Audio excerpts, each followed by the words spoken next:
బ్రహ్మార్పణం. కదలికే కాలచక్రం. కదులుతున్నది నీ మనస్సు, దానిని కదుపుతున్నది నీ ఆత్మయే.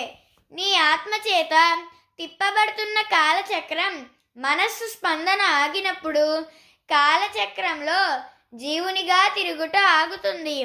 ప్రపంచ వస్తుబంధు జన సమూహానికి మనస్సునందు గల త్రిగుణాల యొక్క కదలికలు ఆగినప్పుడు నీ యొక్క చైతన్య స్వరూపమే తానుగా తెలియను.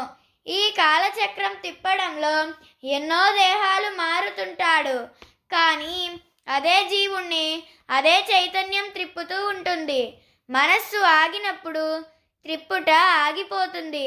అంటే జీవత్వంలో తిప్పుతున్నది తిరుగుతున్నది, తిరుగుటకు కారణమైనది జీవుడే ఎగుచున్నాడు. బ్రహ్మార్పణం.